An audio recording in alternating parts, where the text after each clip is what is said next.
Hi, Araceli. I decided to go ahead and just make you a quick video of your question and send it to you as a link, just because I feel like I've ignored you all the past 2 weeks. I kind of dumped all the problems on you, the assignments, and said, okay, run with it. And now you're asking a very good question. Okay, how does this come out to be newtons? All right, how does this?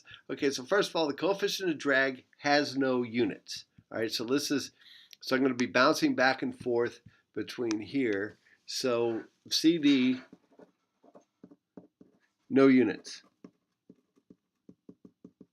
All right, and then we bounce back here and we go, all right, for the next few,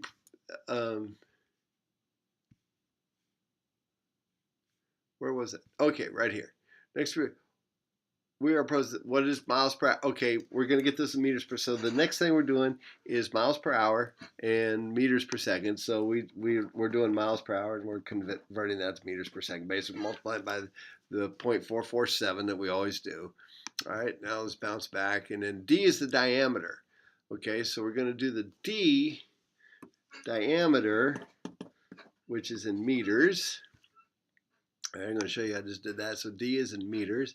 All right, and then we come back here, and velocity is meters per second, which we know, so I'll write that one down. Sorry, you're probably getting dizzy by now, meters per second. And I'm not being, velocity is meters per second. I'm just going to show you how we kind of do this in physics. Oh my goodness, look at that. We're up to 2 meters per second. Oh, but it's going to be the same thing.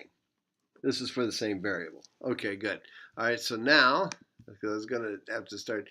Okay, what is F of the problem? This is in revolutions per second. Now, this is what's kind of might be throwing you off too a little bit, is revolutions per second. Frequency is actually 1 over S, because revolutions is unitless.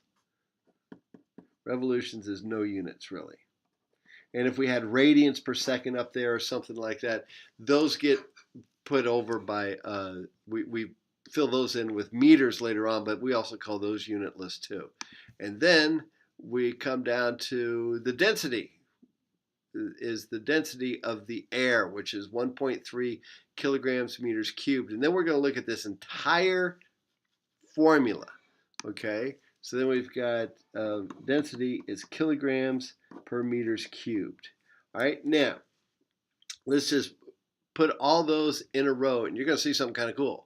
Hopefully this will work. So let's write out the equation. So the force of the Magnus force is CD. I'm writing down this here, rho, because I can never remember this. But you're helping me, actually. Okay, so now I've got it written down, so let's take a peek at this.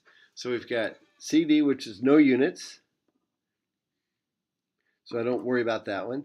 I've got density, which is kilograms meters cubed. So if it's no units, I'll just say it's 1. All right, times the density, which is kilograms per meter squared, times the diameter cubed over 1, which is meters cubed. The diameter cubed is meters cubed because the units for the diameter is meters. Hey, cancellation there. And then I've got the frequency, which is times 1 over seconds. Okay, so far nothing cancels yet. And then, so I've done density, I've done this guy, I've done the diameter. I haven't done the meters per second, so times meters per second.